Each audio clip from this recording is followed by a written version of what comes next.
नमस्कार। मेरे सामने यहाँ 37 वर्षीय व्यक्ति हैं जिनकी मैं हस्तरेखा को यहाँ पढ़ूँगा। उंगलियों पर क्या क्या गतिविधि है उनको बताऊँगा। पर्वत क्या कहते हैं, रेखाएं क्या बोलती हैं, और अंत में आपके सवालों के जवाब। सबसे पहले बात करते हैं आपकी कनिष्ठ उंगली के बारे में, सबसे छोटी उंगली के बारे में, जो सूर्य की उंगली के प्रथम पर्व तक नहीं पहुंची है। यानी ये जो गैप है, जो वहाँ तक पहुंचना चाहिए, ये वो चीज़ होती है जिसके कारण कोई भी व्यक्ति अपने जीवन में सुलभता के साथ, आराम के साथ में अपने जीवन में किसी भी चीज़ को प्राप्त नहीं कर पाता। ऐसे व्यक्तियों के जीवन में स्ट्रगल ज़रूर होता है, मेहनत ज़रूर होती है, और उस मेहनत के बाद वो अपनी ऊंचाइयों को जीवन में प्राप्त करते हैं। प्रथम पर्व मानसिक पर्व है। मानसिक रूप से मजबूत हैं। किसी भी स्थिति के हालात को संभालने की ताकत आप में आज भी है। सेकंड पर्व, यहाँ पर किसी से झगड़े, झंझट, लड़ाई झगड़े की प्रवृत्ति ये भी व्यक्ति की नहीं है। और तीसरे पर्व पर धन की मजबूत रेखाएं भी नहीं है। यानी कुल मिलाकर धन के मजबूत स्रोत भी व्यक्ति के पास में नहीं है। आइए बात करता हूँ मैं यहाँ पर सूर्य की उंगली के प्रथम पर्व के बारे में। यहाँ से किसी आँख के रोग की संभावना नहीं, यहाँ से किसी बीपी के रोग की संभावना नहीं, यहाँ से किसी प्रकार से कोई भी एक तरह से एक्सीडेंट का योग भी दिखाई नहीं देता। सेकंड पर्वत राज्य सरकार के लिए जाना जाता है। राज्य सरकार के पर्वत पर कोई राहु रेखा दिखाई नहीं देती। अगर माइनस रेखा दिखाई हैं, हल्की हल्की दिखती हैं, तो व्यक्ति अपने जीवन के अंतर्गत राज्य सरकार से संबंधित लाभ वर्तमान में नहीं पा रहा है। बस इतना ही बोला जा सकता है। तीसरा पर्व पिता से समर्थन के लिए है। पिता से समर्थन पूरा है, लेकिन पिता को खुद आप अच्छी सहयोगात्मक आर्थिक पारिवारिक सहायता नहीं कर पाते हैं। तीसरी उंगली शनि की उंगली, इसका प्रथम पर्व जाना जाता है। आपको क्या इस समय कोई स्थायी रोग है? किसी भी प्रकार का कोई स्थायी रोग आपके जीवन के अंदर नहीं है। सेकंड पर्वत के बारे में मैंने कहा है कि भाई इस पर्वत पर राहु रेखाएं ना हो तो व्यक्ति पर कर्ज होता है या नहीं, कर्ज होता है यदि, तो व्यक्ति कर्ज उतार पाता है।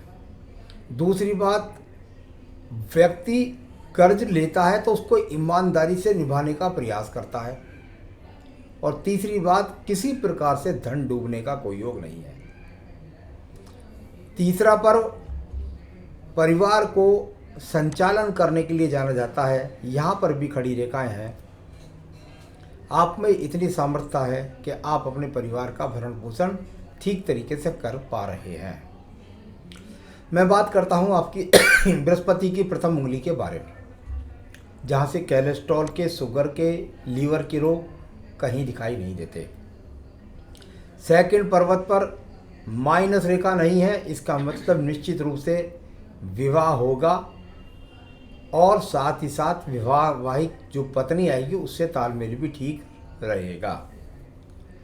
तीसरी उंगली का पर्व जो होता है वो संतान सुख सहयोग का है। वो भी रेखा आपके हाथ के अंदर है, यानी संतान उत्पत्ति भी होगी। आइए बात करते हैं बुध पर्व के बारे में। बुध पर्व पर जहाँ पर्व पर ये साइड से रेखा लग रही हैं, नीचे की तरफ अगर होती तो ज़्यादा अच्छी रेखा होती। ये वो रेखाएं हैं जिनको हम कहते हैं भाई पर्वत सूखा हुआ है, और रेखाएं जो हैं वो भिन्न प्रकार से चल रही हैं।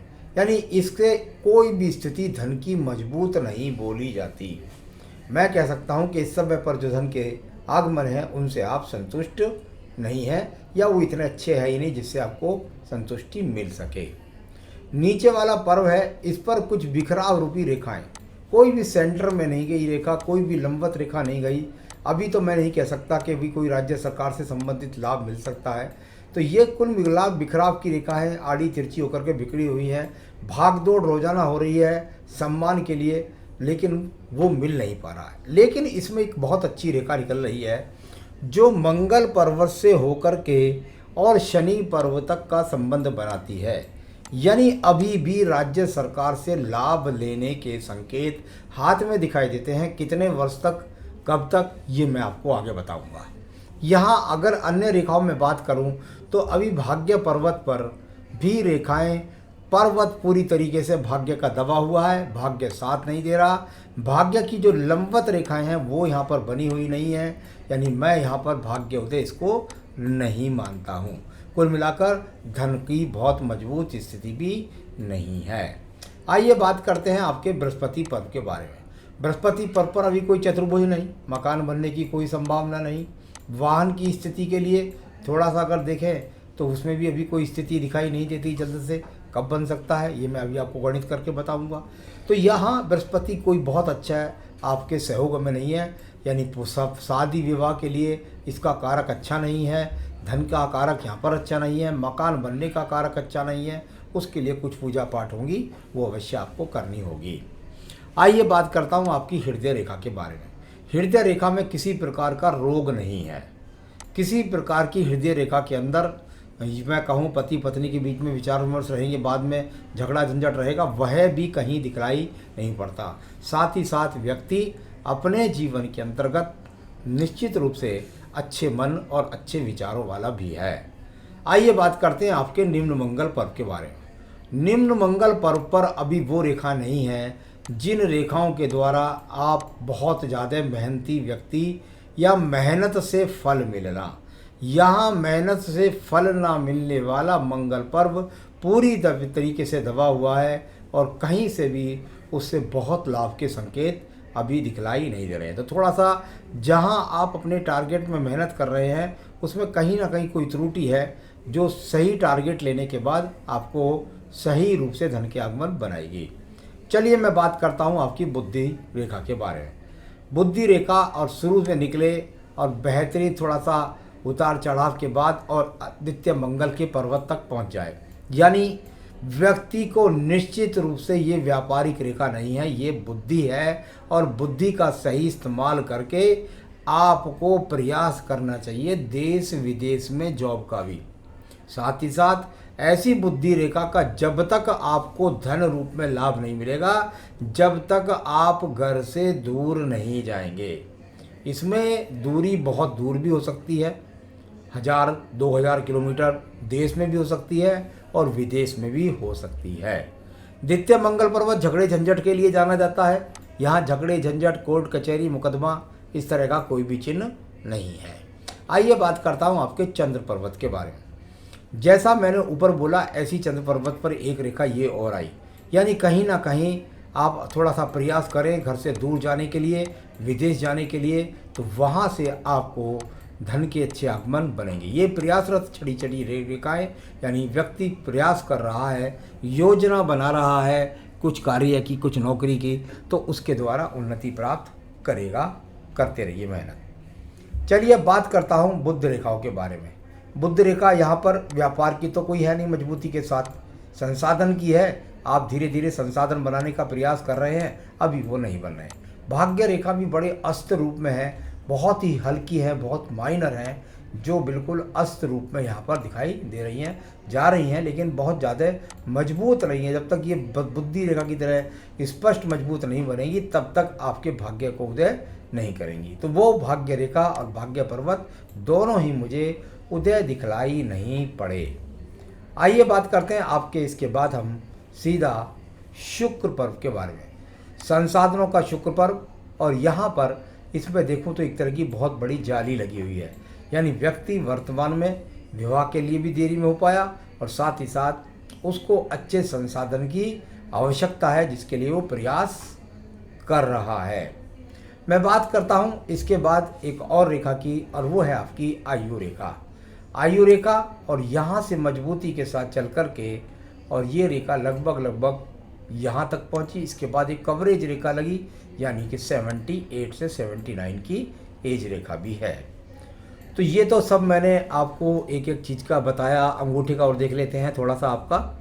यहाँ अगर अंगूठे की बात करता हूँ, प्रथम पर मजबूत, यानी कि शुक्र कारक मजबूत है, यानी कि संतान उत्पत्ति करने के कारक आप में मौजूद हैं। सेकंड पर्वत में जो रेखा लगती है लंबी, तो उसका मतलब माना जाता है व्यक्ति बहस भी अच्छी खासी कर लेता है।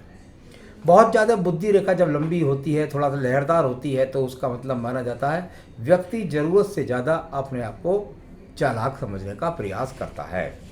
चलिए अब हो जाएंगे यहाँ पर आपके सवालों के जवाब। सबसे पहले आपने पूछा है मुझे कोई जॉब करनी चाहिए या नहीं करनी चाहिए। बिल्कुल भी आपको जॉब के अलावा दूसरा ऑप्शन ही नहीं ढूंढना चाहिए वर्तमान 5 साल तक। आगे कोई रेखा बनेगी तो बताएंगे, लेकिन अभी यहाँ पर किसी भी प्रकार से व्यावसायिक रेखा कहीं भी मजबूत नहीं है, यानी आपको जॉब ही करनी चाहिए। अगर आपने प्रयास किया दूसरे रास्ते का तो आप और भी ज़्यादा डूब जाएंगे। सरकारी नौकरी के लिए बस 2 साल प्रयास कर सकते हैं, उसके बाद छोड़ दीजिएगा। तो यहाँ पर नौकरी की ही पक्की रेखा आपके हाथ के अंदर है। दूसरा आपने पूछा है सवाल, मुझे कोई व्हीकल खरीद पाऊँगा क्या मैं। बिल्कुल 2022 में आप व्हीकल खरीद पाएंगे, और वो बहुत ज़्यादा स्टैंडर्ड का नहीं होगा, छोटे ही स्तर का होगा। आपने कहा मेरी शादी का योग, 2022 में आपकी शादी के योग के ऑफर होंगे, और बिल्कुल ज़्यादा होशियारी मत दिखलाइएगा।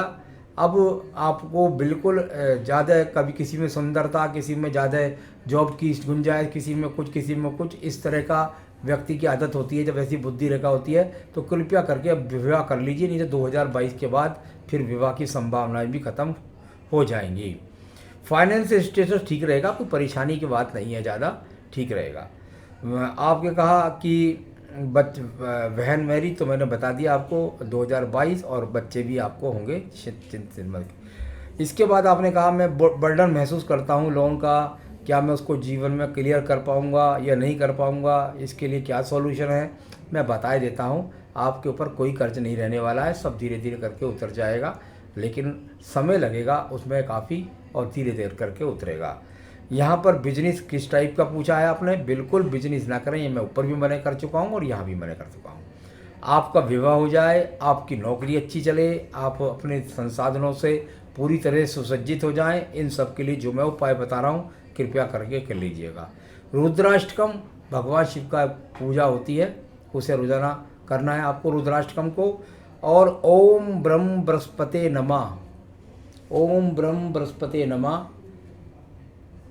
तो यहाँ बिल्कुल इसकी 3 माला का जाप करना है। कोई नग नहीं पहनना है आपको। अगर पहनना चाहते हैं तो सिर्फ और सिर्फ आपका पुखराज रत्न बनता है। आप यदि चाहेंगे तो इसे मुझसे मंगवाना चाहेंगे तो मैं आपको भिजवा दूंगा। तो रुद्राष्टकम पढ़ें, ओम ब्रह्म बृहस्पति नमः की 3 माला का जाप करें, और साथ ही साथ ये नग जितनी जल्दी पहनेंगे उतना विवाह जल्दी होगा, तरक्की, उन्नति, नौकरी, प्रगति, ये सब चीज़ आपको इस रतन के द्वारा मिलेगी। आप चाहें तो इसे मंगवा सकते हैं मुझसे, मैं आपके स्थान तक पहुंचा सकता हूं। नमस्कार।